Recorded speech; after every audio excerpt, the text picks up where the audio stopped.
I wanted to throw up, but there was still stuff I had to do. I punched my arm and leg to release their lock, then edged forward along the crosspiece, which angled down to intersect another piling, and then along a lower piece, balancing briefly between pilings, shoes still slipping. I never bought that brand again, until I was within 10 feet of the tidal flow, and I just gave up and fell back, closing my eyes. Dropped and dropped. Splashed down hard in the bath of the brackish stream, the shock spread evenly along my back and hips and legs. Water filled my nose. Eelgrass grabbed my hips and tried to hold me under, but I thrashed and broke free, found the mucky bottom, and shoved up with water streaming. The air brightened with diamond spray. Only then did I look for Joe. He stood about 20 feet away, soaked and covered in mud, eyes and teeth golden through the muck, both of us laughing. We had not stopped laughing since we'd seen the train, except when we were screaming. "Fuck! I saw you!" Joe shouted, turning the expletive into a buzzsaw. "You were like right under the fucking engine, and I could see you fucking vibrating like a gong, and then you... He'd swallowed a lot of water and was spewing it up, saying between shuddering heaves how foul it was. We pulled our feet from the muck and finished crossing the lagoon, then stumbled through sawgrass to the gravel bank of the highway. There we sat on the margin and leaned our heads back in the last fiery glow of the setting sun, suddenly quiet, laughter spent.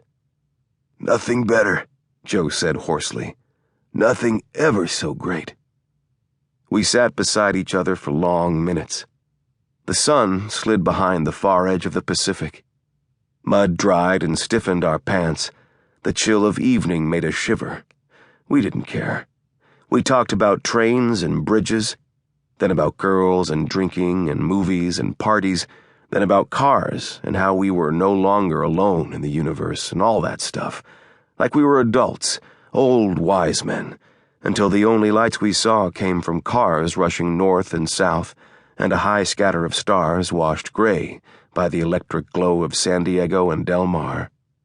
Mist from the lagoon cloaked everything. By then, we were so cold we had to move.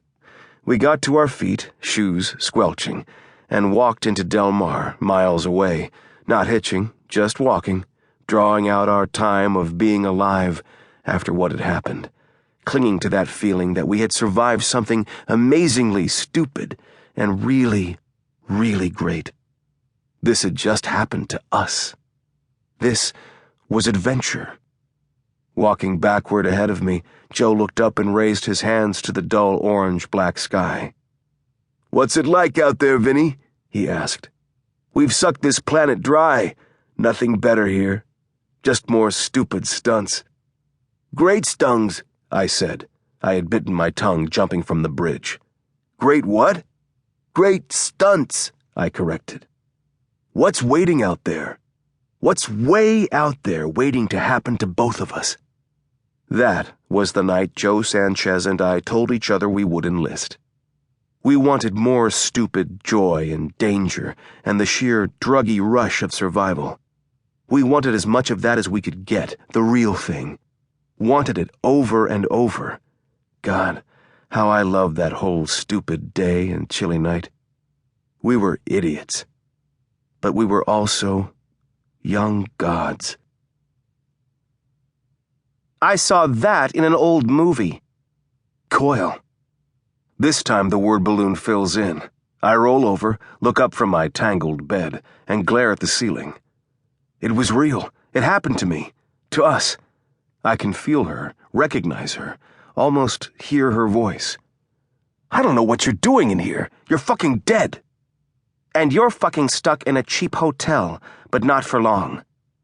That makes me angry. "Get the hell out of my head!" "And what is this about you and Joe and a mummy?